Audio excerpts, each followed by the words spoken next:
Hi, Principal Matters listeners. This is Will Parker, host of Principal Matters, the School Leaders Podcast, along with my co host, Dr. Jen Schwanke.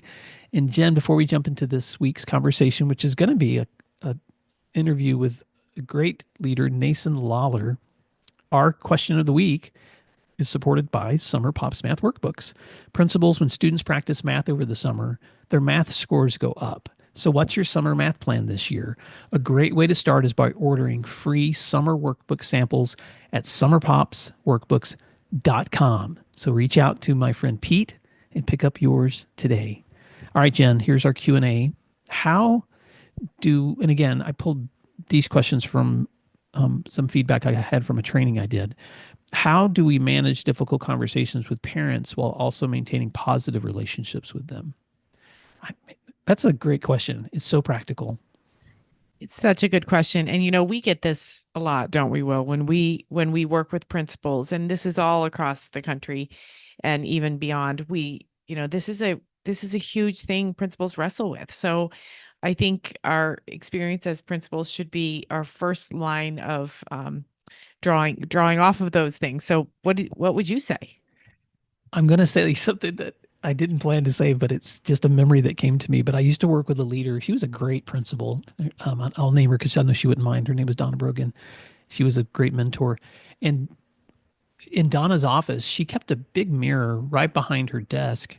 So if you were sitting talking to her, you would always see yourself in the reflection. Ah! And so one day I asked her, Donna, why do you get this mirror back here? And she said, because when someone comes to see me and they're starting to get a little bit upset or they're starting to get angry, they see themselves behind me. Oh my And it's gosh. amazing how quickly they'll correct their own composure because they're watching themselves talk to me. And I thought, that's so brilliant. Like I would have never considered I don't know. I don't know if that's fair to do that to someone. But the reason it came to my memory is because if you're it just helps me when I'm talking to a parent to think about how are they seeing me when I talk to them? What does my expression look like? Do I look like I care? Am I looking thoughtful? Am I looking like I'm interested?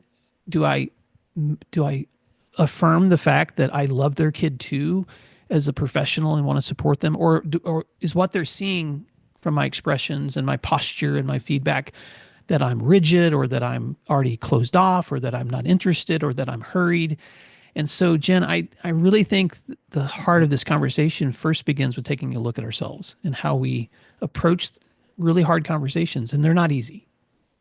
Wow. I'm still stuck on the mirror. I had never thought of that because it is true. How we appear may or may not accurately reflect how we feel or the point we want to get across or our intended outcome. So I'm gonna have to stew on that a little bit. Really smart, really smart. Yeah. When I talk to principals about this, I always say you can do both. Um, you can have what the psychology world calls a dialectic, where two things that seem to oppose can be true. You can have a conversation with a parent on content they do not want to hear, on with an outcome they do not want to happen, about a topic they're very sensitive about, their child. You can have that conversation and still preserve a relationship. Now, I want to be very clear, and I say this to groups all the time. There are some parents that is not true. They are going to hate you simply because you're the principal, simply because you're the one that called them. Mhm. So, okay, make peace with that, acknowledge it, move on. But most parents, they don't want a combative relationship with their child's principal. Most parents want to walk away feeling okay about difficult conversations. And so, one of my tricks is to say to a parent, I'm so sorry. I've got to have a really tough conversation with you. And then I always joke, what am I going to do then? Say, just kidding, I'll call you tomorrow. I mean, then I'm in it, right? And I'm going to continue with it. And then, to say all the things that matter, such as we're going to solve this together. We're going to have to look at some consequences or some discipline decisions or whatever, and you're not going to like those, and I know that, but it's not up for discussion, unfortunately, and there is no appeal process, whatever it is that you have to say. But it's, I think, the tone that we use, the facial expressions we use, and to repeatedly restate, this is hard for me too. Not as hard as it is for you as a parent, acknowledged, but it's hard. And we're going to work through this together. And, if we do that, I always wonder, I think people sometimes hear about 20% of what you say in tough situations. So you have to repeat the stuff you really want to hear, probably Yeah. 8 times. No, there's so much wisdom there. So you can be positive and supporting while at the same time being direct.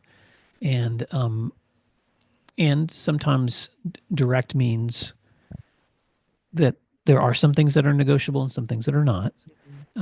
But I always just try to place myself in the position of what it's going to feel like to be on the other side of that call for me.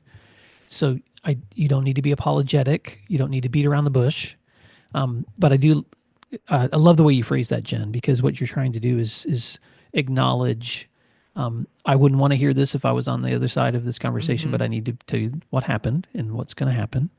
But I also need to tell you how we're going to support Mhm. and still be there for you and your child. I think the other thing that's been helpful, and I'll just add this as a final thought, is as a younger leader, I was so task driven. If I've got something to do, I need to have a conversation and I need to get off my list and get to the next thing. That's not a good mindset to have when you're reaching out to somebody that you want to have Mhm. a positive conversation with, especially if it has to be over a difficult conversation. A better way that I've learned to think about it is how, in what way would I want to have this conversation so that when I see this person at the store later Mhm. or at the ball game later or at church later or wherever I run into them in the community later, that they still respect me. Right. And even if we didn't completely like everything that came out of that, we still respect each other. And like you said, there are some people that no matter how well you frame a conversation, no matter how practiced you are, no matter how clear you are and kind you are, there are some people who do not want to have those kinds of conversations. They want to say really ugly and mean things. Mhm. So you still stay to the point and then you move on. Right. And so that's we can't address in the time frame we have here for our Q&A, but any final thoughts before we wrap up, Jen? No, I had a final thought that would probably take 20 minutes, so I'm going to save that for another situation. I guess what I would say is don't ever make the mistake of thinking it's personal and it's you. It's not. It's the title, Mhm. it's the job you have. And Mhm. a lot of people deal with this. Doctors, they get talked to in horrible ways all the time because they have to deliver really tricky information about a loved one. There's signs up in hospitals now. I don't know if anybody's been in a hospital lately, but it says you may not abuse our doctors.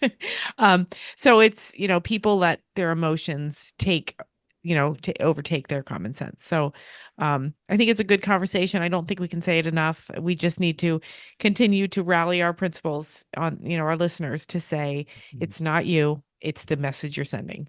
Well, and what a perfect segue into today's conversation with Nason Lollar, who's an experienced leader, the author of a great new book. And he's going to talk about how to hold on to those professional behaviors in this work that we do that will save us a lot of trouble later. So, Jen, thank you so much for being a part of the Q&A. And Principal Matters, thank you, and I hope you enjoyed today's show. Thanks, everyone. Support for Principal Matters comes from DigiCoach and its walk-through tool. I want you to picture walking through classrooms, observing teachers and students. In just 10 minutes, you'd hope to see good instructional strategies and student learning taking place, or maybe you have questions about something missing from instruction or planning. Instead of taking 30 minutes to write a follow-up email or leaving your teacher feeling unsupported, wouldn't it be great to have an app on your phone or tablet where you could send immediate feedback while also collecting data? Enter DigiCoach, a customizable walkthrough and coaching tool created by school leaders for school leaders with thousands of pre-written, research-based commendations and coaching tips empowering you to provide quick, actionable feedback. DigiCoach is not an evaluative tool. Instead, it is an easy-to-use feedback and coaching tool, an efficient way to store your notes and collect data for improving student outcomes right in your hands. It can be used on iPhone, Android, or tablets and includes speech-to-text functions. Make the most of your walkthroughs with a tool that saves you time and enhances meaningful feedback to your teachers. Go to digicoach.com to learn more, and please tell them Principal Matters recommended you check them out. That's digicoach.com.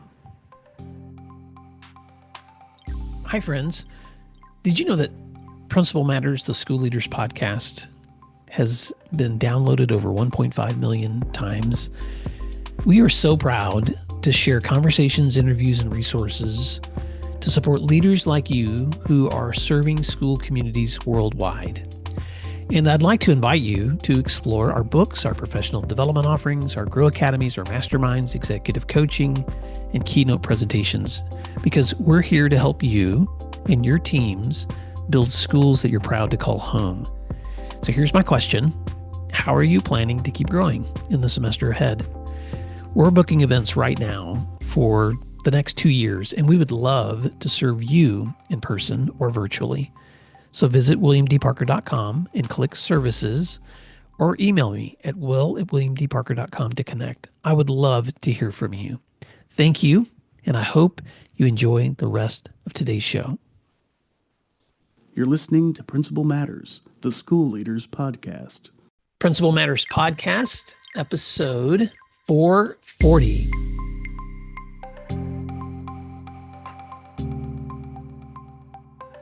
Hi, friends. This is Will Parker, host of Principal Matters, the School Leaders Podcast, where each week we bring you inspiring, innovative, and imaginative ideas for your school leadership. And this week I'm talking to my special guest, Dr. Nason Lollar. Dr. Nason Lollar has more than 24 years of experience in the field of education. He has served as a high school math and social studies teacher, baseball coach, and assistant principal, and currently as lead principal. And he holds a doctorate in education from William Carey University. In 2023, he was honored by the Mississippi Association of Secondary School Principals as State Assistant Principal of the Year. And he is the author of the book, 5 Principles of Educator Professionalism, Rebuilding Trust in Schools. Nason Lollar, it's so great to have you in the room, my friend. Why don't you fill in the gaps on that intro and tell listeners something else they may be surprised to know about you? All right. Well, thank you for the intro. I appreciate that and the opportunity to speak with you today. I've spent, obviously, a Mississippi educator.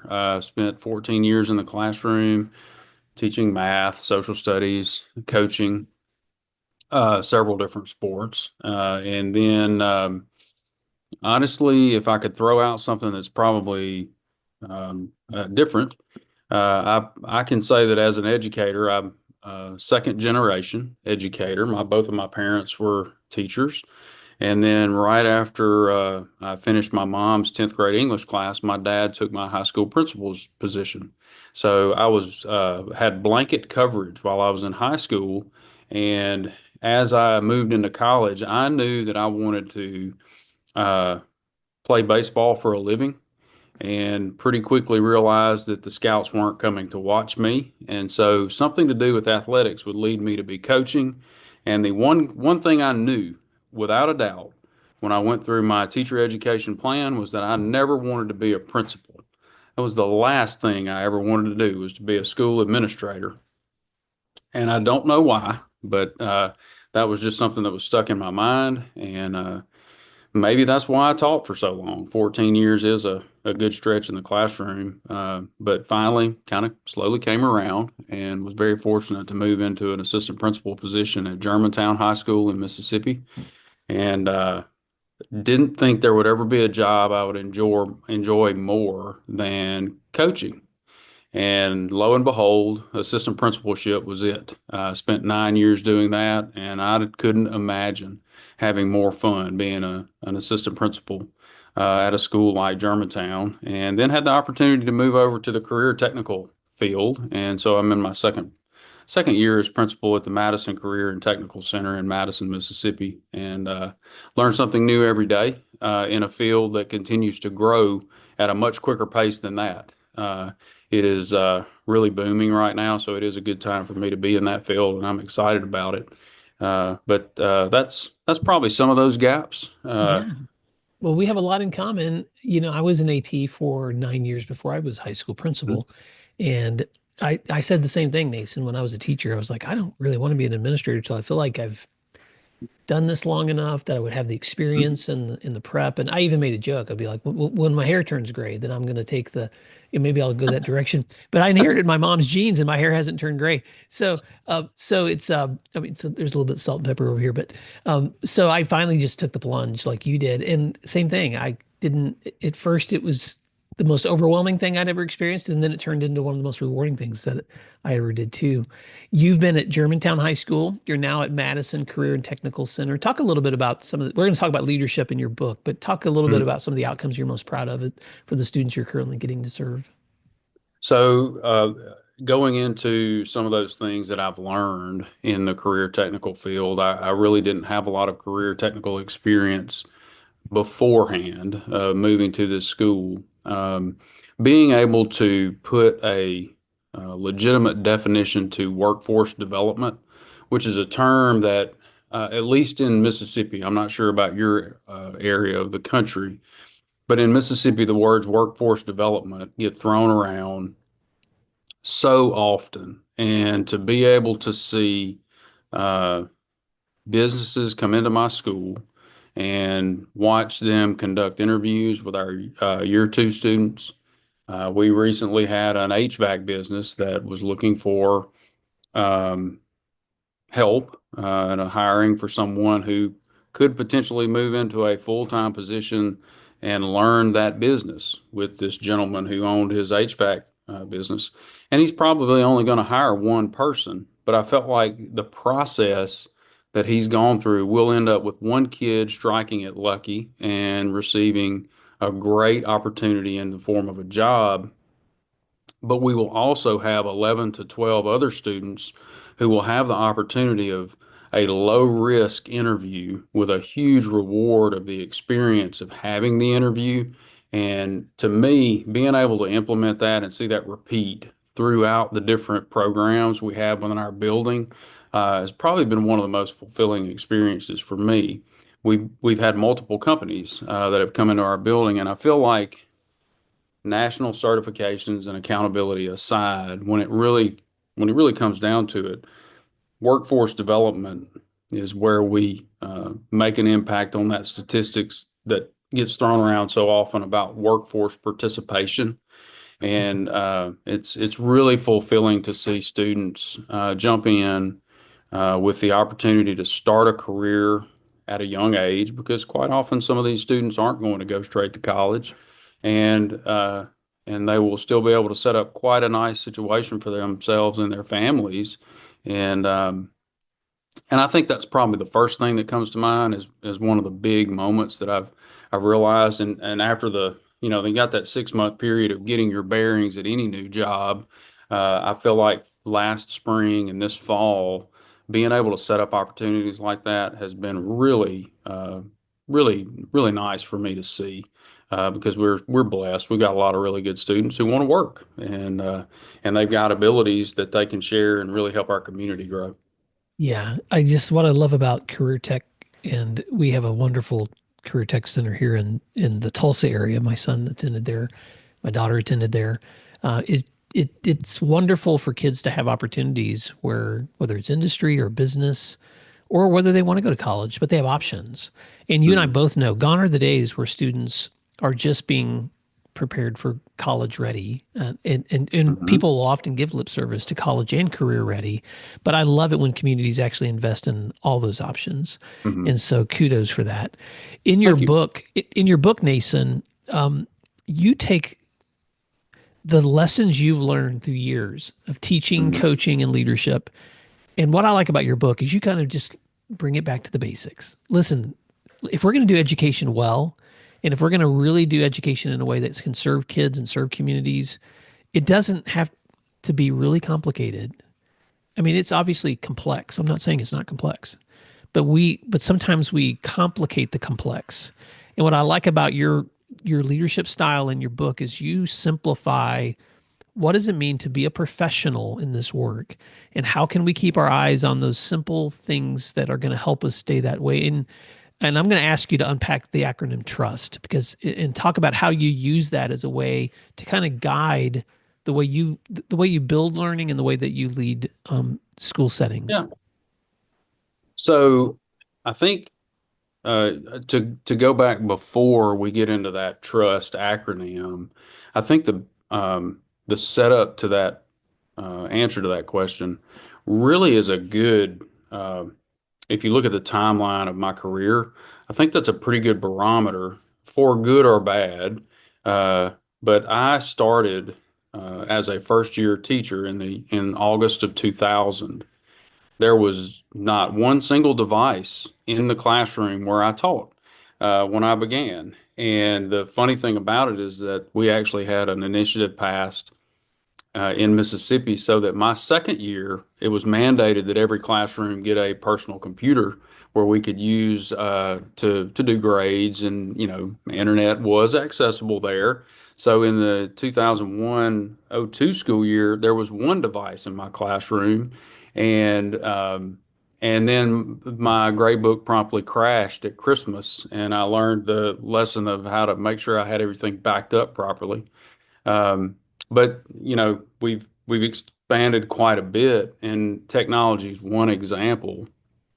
But I feel like that for the course of my career, looking at it from the big picture, um, sometimes our attention span in the field of education can jump around sometimes, and then I feel like we're currently in the middle of what I would consider a bit of a pushback against so many fads that have popped up, and many of them good, so many of them well intentioned, but at a point now where we've kind of hit critical mass on the effectiveness of so much of it. And um, there's not a lot of reinventing the wheel in a lot of what I wrote in the five principles, but there are a lot of tried and true methods, and there is plenty of research to back a lot of that up that I don't think it would hurt to refocus on. Well, the book I, is I, not a manual. You tell tons of yeah. stories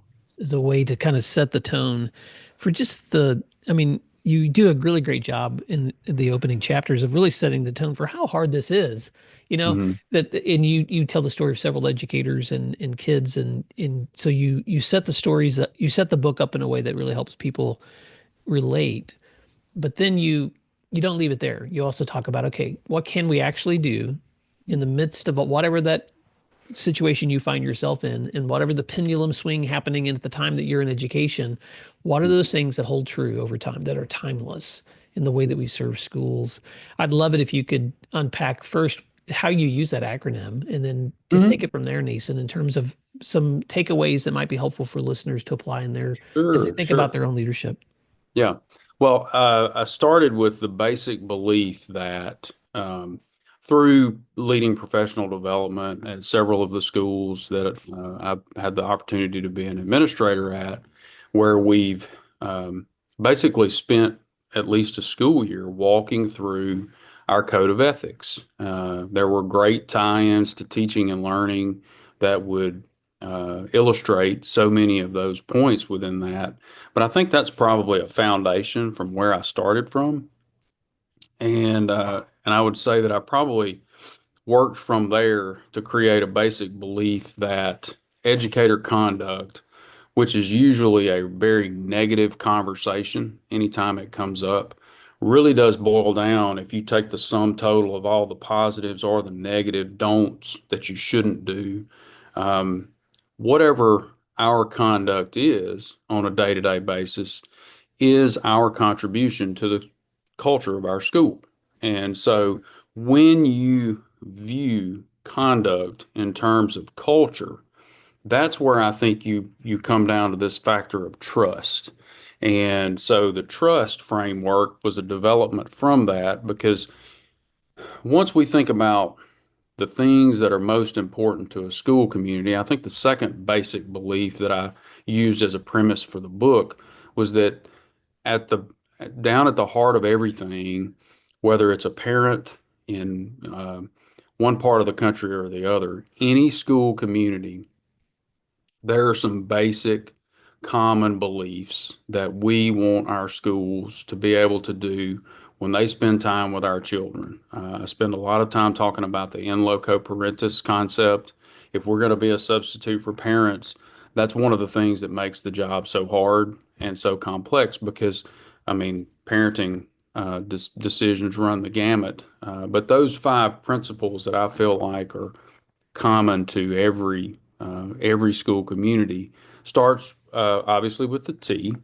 teaching and learning. And even though content is so different in so many areas and so many ages of children that we teach and that we work with, you pretty quickly find out that regardless of the age or the content area, teachers that can collaborate well, teachers that understand the power of reflection and being able to analyze the students in their room that get it and the students in their room that do not, and then being able to use those reactions within the classroom to perform the function of a little instructional coach that is sitting in front of you. The ability to properly use data to drive the instruction that takes place in a classroom. I talk a good bit about assessment in the teaching and learning chapter, where there's the capital A assessment that we often see as a bad word in education today, but there is a link from that big capital A assessment to the lowercase a assessment, which should take place uh, probably hundreds of times a day as teachers read student reactions and then react to the students in a way that helps them clear up misconceptions, answer missed problems, those type things. I really do feel like that's one of the key parts that makes teaching so hard, but also is most impactful is when the teacher can react to student misunderstanding on the fly. That's one of the things I talk about a lot, is that's really where the art of teaching comes in, because it can take years to hone that skill to to an experience where you can do that readily. And then the other side of that that helps you do that with your students is the importance of relationships. Can't speak enough about relationships. That's something that's obviously been a big topic for a really long time. Uh, but in addition to that, the effort that we all talk through so often about trying to achieve equity in our classrooms. I kind of turn that around. I think it's unfortunate, but equity is one of the topics, depending on the part of the country that you're talking to someone in, it could be seen as a pejorative or uh, the all be all and end all of what we do. And it's very important. But I think in my chapter on teaching and learning, I talk about the fact that equity really comes down to student expectations. What are they? And they, of course, they run the gamut of every possibility. And then we as educators have to take them where they are and then bring them up to what the standard is that we're trying to help them achieve. And none of that can happen without us building strong relationships built on our core, not necessarily trying to build a relation with them personally on our our personalities or our favorite things that we like to listen to on the internet or videos, or our favorite teams. Building that relationship based on our core of why we are there in the room with them is something that all of our students should know and understand. And I think is one of the worthy reasons why we spend so much time talking about our purpose. Um, so from there, obviously, I throw in a little bit. I probably have more of an old school view of lesson planning. I talk a little bit about that, which any uh, any school is going to have a lot of really good planning going on in it, and the method of submission is not quite that big of a deal. That's up to everybody else. But also, schools where teaching and learning is very strong are going to innovate, which is really just a new word for what we all know as the trial and error process, which really creates more of a cycle because that trial and error process doesn't happen so successfully unless we collaborate well with each other. So that would be the T, So the trust. and what I love about that, Nathan, is that you just in a nutshell covered so many of the important aspects of thing one. Why are we Mhm. here? Teaching and Yes. learning always comes first. And teaching and learning is a science, it's an art. It involves all those things that you talked about: instruction, coaching, data analysis, reaching students where they are, reacting to misunderstandings, equity, relationships, purpose, lesson planning, innovation. All of those things are so important. Mhm. Um, There's no way we're going to get through all five of these in this episode. And but here's what I want to do. I'm gonna list the rest of them, and I want to pull out another one for you to unpack for us. So you got Okay. teaching and learning always comes first. That's the T. R, remain vigilant to safety, which, man, that's so Mhm. important. You understand the power of communication. That never stops because you and I both know No. that you got to control that narrative. S, seek balance. And T, take ownership of your morale. Man, these are so powerful. Pick another one to unpack for us, Nason, because any one of those I think would be a great place for us to park for another few minutes. Let's take a moment to thank our sponsors, and then we'll be right back. Principals know a strong school starts with a strong team, making sure teachers feel heard, supported, and valued. But in a busy school year, it's easy to miss how your staff is really doing. That's why I'm excited about Alpaca, a new way for school leaders to listen to their teachers and support them well. It all starts with one simple question: how are you doing? And how easy is that? Alpaca's quick pulse surveys give teachers a way to share honest feedback, no long forms or 1 to 5 scales, just meaningful insights that help you know where to celebrate and where to focus. And celebration, Alpaca makes it easy. Each month, Alpaca delivers a teacher celebration kit with care packages, recognition ideas, and fun activities. It's effortless for principals and ensures teachers feel heard and celebrated. With Alpaca, your teachers will feel heard and you will feel like a stronger leader. Make a real difference in your school's culture at alpacapacks.com/Principal Matters and get 15% off just for Principal Matters listeners. That's alpacapacks.com/Principal Matters. Why is iExcel used in 95 of the top 100 U.S. school districts? Because it works. Research across 45 states show that iExcel schools outperform other schools on state tests. With iExcel, you get a personalized online learning and teaching solution that helps you improve achievement, empower teachers, track progress, and more. This one platform for K-12 helps teachers accomplish what normally would require dozens of other tools. For example, as students practice skills, iExcel automatically adapts to ensure each learner is always supported and challenged at the right level.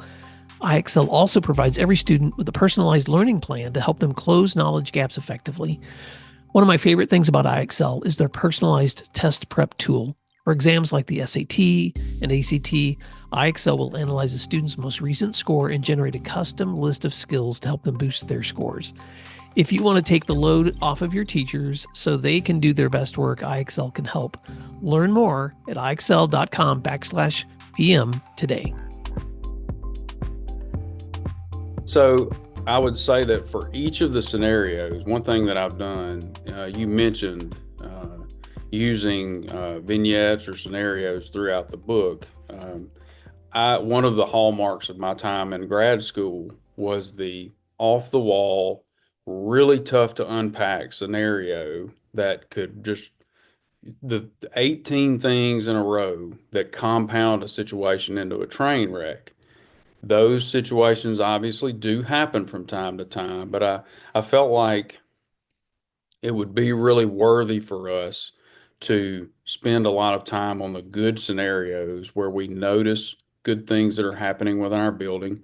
They happen every time, every day on a daily basis, but also just the normal everyday type things. And one of the chapters where I do that, and it was not my intention to write a biography as I wrote this. I obviously do have a lot of experiences in that.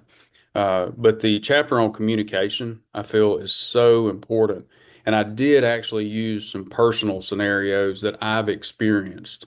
Um, one of the one of the scenarios I use in the chapter on communication comes from a dear friend that I had the opportunity to teach with as a colleague, and then later on got to work as an administrator as she taught in my second school that I worked at. And I share a story in there where she went out of her way to point out to me as a very young teacher in my second year that some of those kids that I really struggled with in my first year were really learning a good bit, even though I didn't quite understand that at the time, and took the step of going to my principal to write a letter stating how good of a job they had done, and that they would put that letter in my file, which would just blew me away um, whenever I was talking with her at the time, and one we've shared a laugh with over the years, as she's grown with me, and then but the communication that she shared was official. It was also communication that encouraged. And so in the chapter on communication, I really talk through three main modes of communication.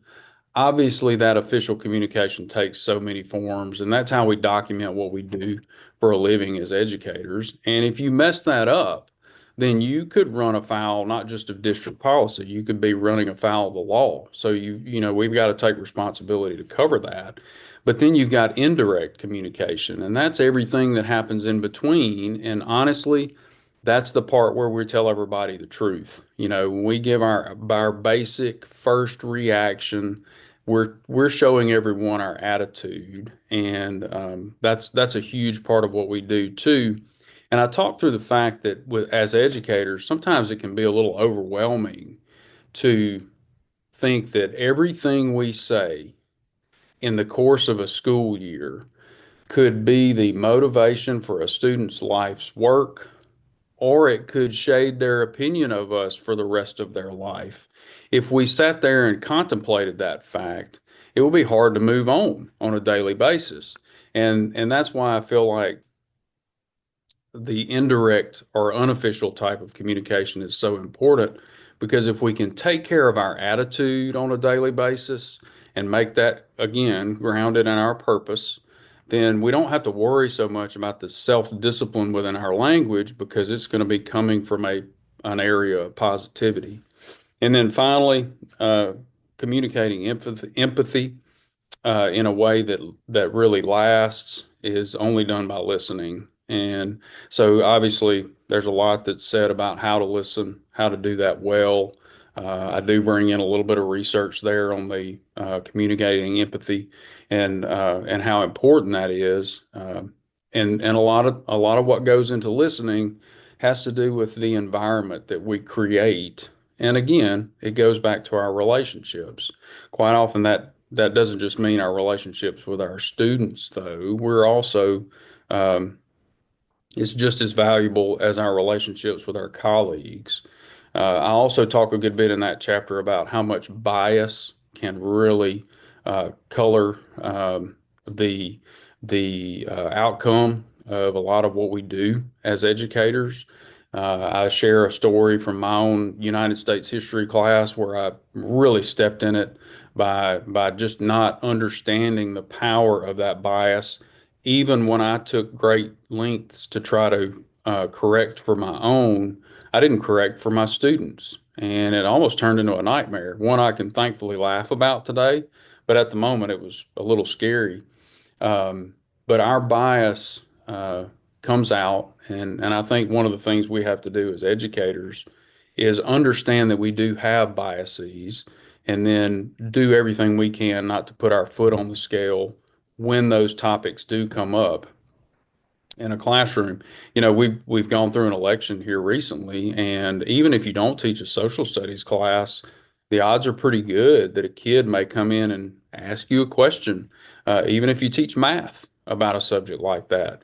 And how we respond in every one of those off the cuff interactions, that's where I go back into.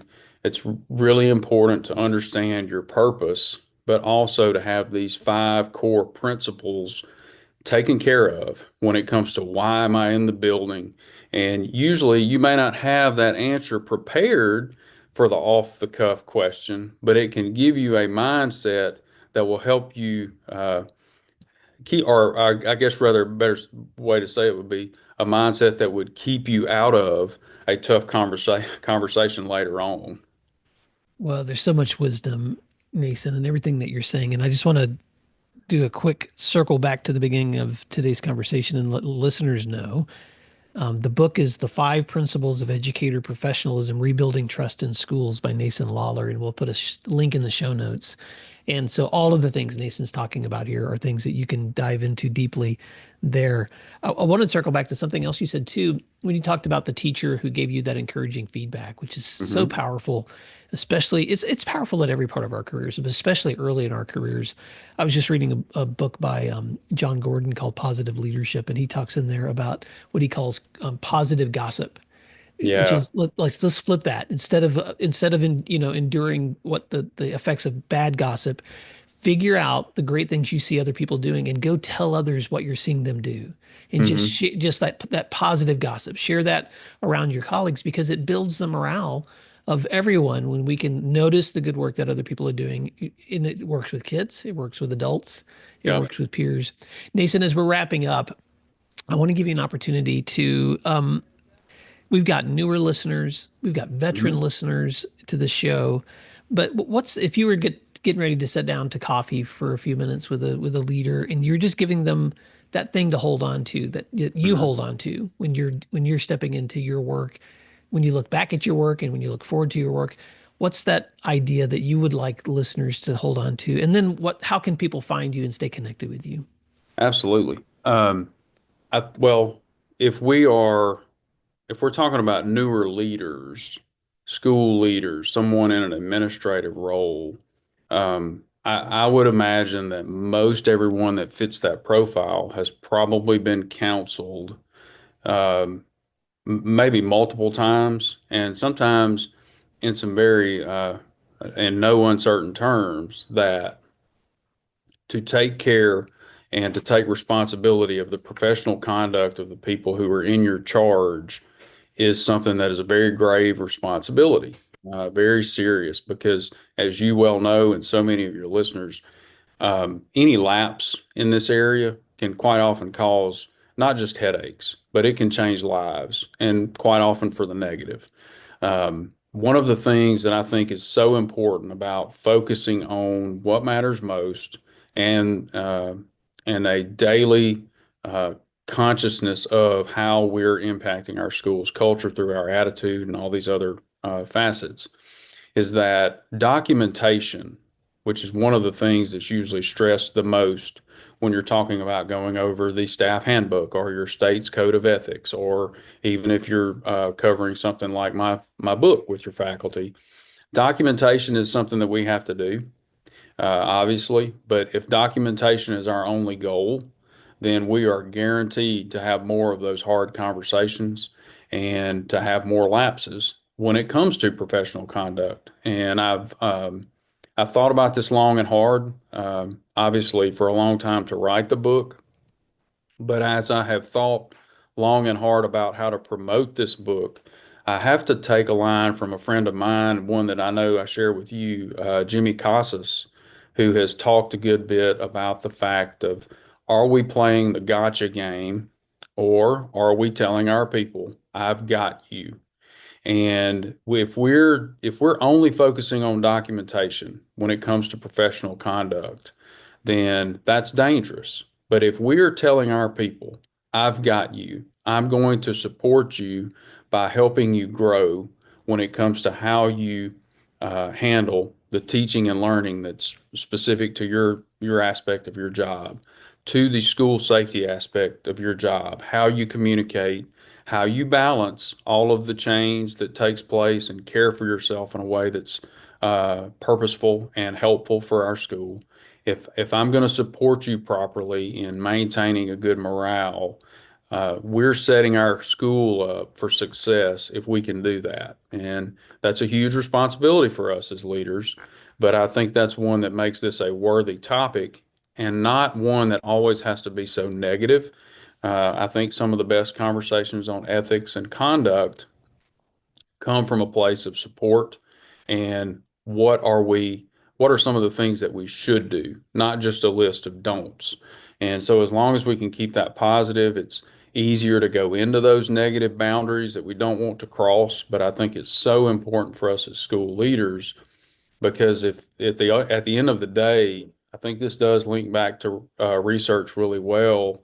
If we want to build efficacy within our people and build leadership capacity within our people, then we do need to support them in that effort. And that's kind of where I fall down on why I've decided to spend several years trying to define a word that honestly is just almost impossible to define in terms of professionalism. But why I'm so thankful to get to do it too, because I'm happy to do that for a lot longer. I appreciate the opportunity to talk with you. I'm on X at Nason Lollar, my first name, last name all together. And I maintain a Facebook page, personal development. Anybody could find me on there. And then you may even put my email address in the show notes. I'm not sure. But social media, I'm happy to talk professionalism with anybody who will listen. And so if anybody would like to connect with me, social media is probably the easiest way to do it. And would love to continue the conversation uh, long past this one. Well, Nason Lollar, you've done the work, you're doing the work, and you're helping others do the work. So thank you so much. So many things you said there as you wrapped up that I just love. The documentation is important as a tool, but not a goal. And it's all about I've got you, not I've got not gotcha. Emphasizing the shoulds, not just the should nots. And so, Yeah. thank you so much for the work that you've done serving your school communities for the decades that you've committed to education, and thank you for this new resource. And as Principal Matters listeners, as we wrap up today's conversation, I just want to remind you sometimes it's so important to just take a step back and remember that in the complicated work that we do, in the complex work that we do, it doesn't have to be complicated if you hold on to those basics. Teaching and learning always comes first. Remain vigilant to those safety concerns. Understand the power of communication. Seek balance. Take ownership of your morality. You can find out more if you want to from Nason's great books. And Nason, thank you for doing what matters. And Principal Matters listeners, thank you. We'll see you next week. Thank you so much. Thank you for listening to today's episode of Principal Matters, the School Leaders Podcast. If you enjoyed the show, would you take a moment and like, share, subscribe, or leave us a review? In fact, if you share it out with a friend, even more people can become a part of these conversations. Sign up for our newsletter at williamdparker.com for even more free resources. And don't forget to check out our website to learn more about our books, professional development offerings, Grow Academies, masterminds, executive coaching, and keynote presentations. Wow, let's keep learning together. And thank you for doing what matters. Principal Matters.